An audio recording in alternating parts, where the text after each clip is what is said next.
Thinking traps are the quiet patterns of thought that distort reality without announcing themselves. They rarely begin with dramatic statements. More often, they sound practical, reasonable, even responsible. I'm just being realistic. I'm just thinking ahead. I'm just trying to understand what happened. And because they feel logical, they often slip into our minds without resistance. But psychologically, thinking traps are not neutral. They shape emotion, perception, and behavior. Over time, they can shape self-worth and the way we experience life itself. In cognitive behavioral therapy, or CBT, one of the core ideas is that our feelings are not produced directly by events. They are strongly influenced by the meaning we attach to events.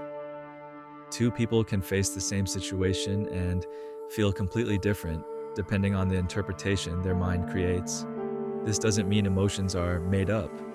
It means emotions are often responses to a story the mind is telling, not only to what is objectively happening.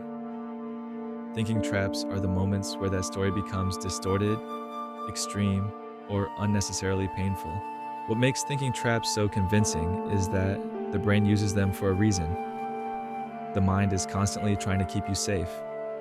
When it senses uncertainty, rejection, failure, or emotional risk, it begins to generate interpretations that create predictability.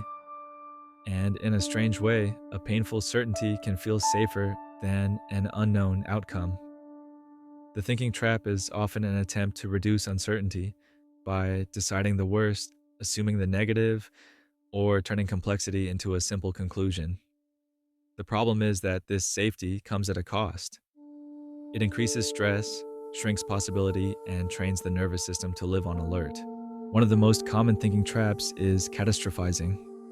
Catastrophizing is when the mind takes a situation and immediately jumps to the worst possible outcome. A mistake becomes a disaster.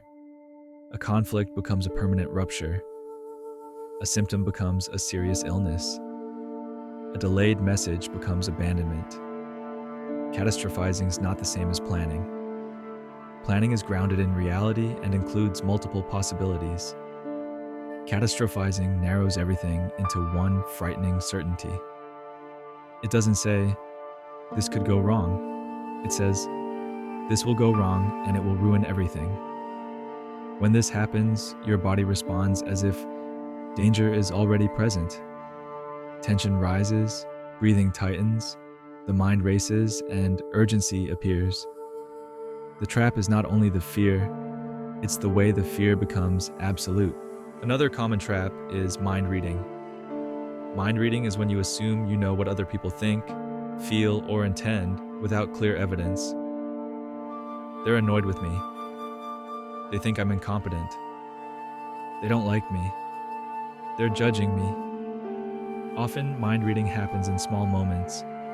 A short reply, a neutral facial expression, a pause before someone answers.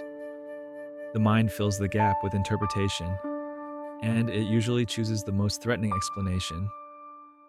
Not because you are irrational, but because uncertainty is uncomfortable.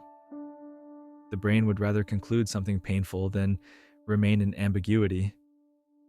But mind reading turns imagination into fact. It feels like insight, but it is often anxiety wearing the mask of certainty. Closely related to mind reading is fortune telling. Fortune telling is when you predict the future as if it's already decided, usually in a negative direction. This won't work. I'll mess it up. They'll leave. I'll fail anyway.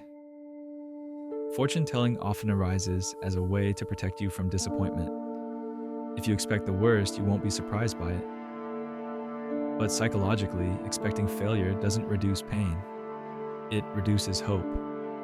And when hope becomes dangerous, we begin to avoid. We try less, we risk less. We pull back before we begin. Over time, fortune telling becomes a self-fulfilling loop. You predict something bad, you act from that fear, and the fear shapes the outcome. Another trap that keeps people stuck is all or nothing thinking.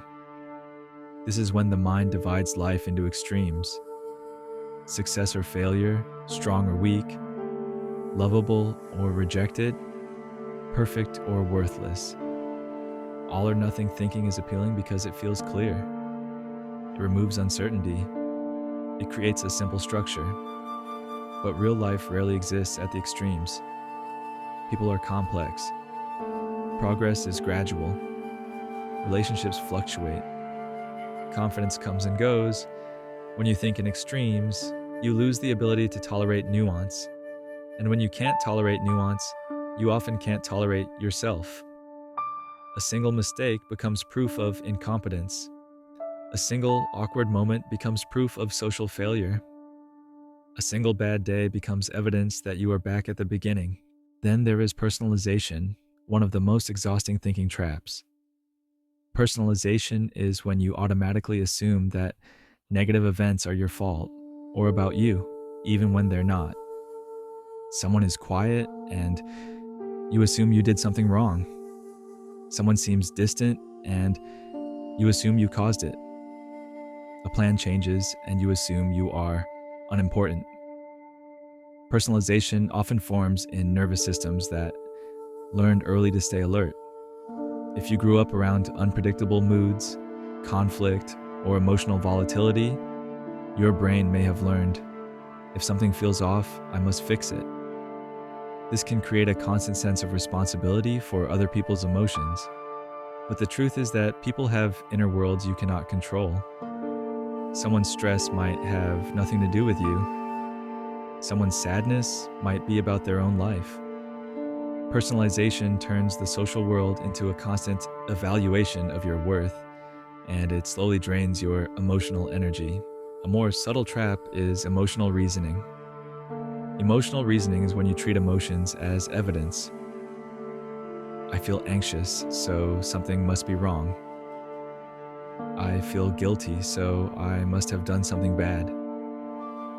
I feel inadequate, so I must be inadequate.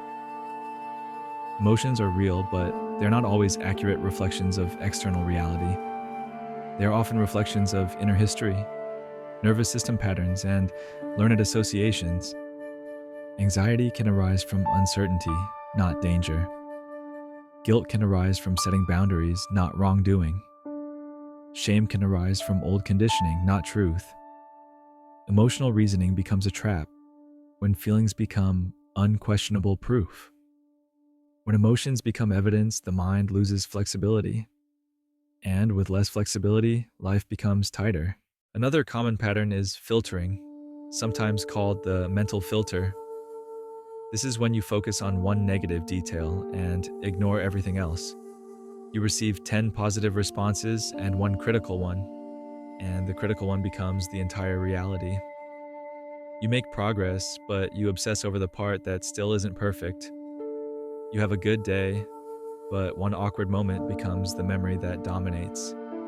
The mind does this because negative information feels urgent. The brain is wired to notice threat more than safety. But when filtering becomes chronic, it creates an inner world where nothing is ever enough. Joy becomes fragile because the mind is always scanning for what could go wrong. Even success feels temporary because the mind is searching for the flaw. Then there is labeling. Labeling is when you reduce yourself to a fixed identity based on one experience. I'm a failure. I'm awkward. I'm lazy. I'm broken. Labels feel solid, and that's why they are dangerous. They create certainty. But psychologically, labels are shortcuts. They erase context, complexity, and change.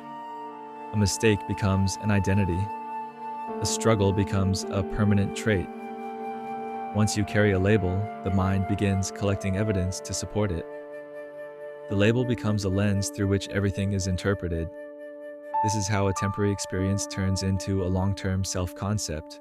And finally, one of the most common traps disguised as responsibility is should thinking.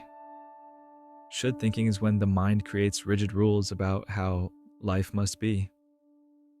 I should be further by now. I should be stronger. I shouldn't feel this way. They should understand me. Things should be easier. The word should often carries hidden shame. It creates suffering by comparing reality to an imagined standard. Not a kind standard, a harsh one. And because reality rarely matches the should, the mind lives in constant frustration and self judgment. Should thinking is often the language of perfectionism. It doesn't ask, what do I need? It declares, what I am is not acceptable.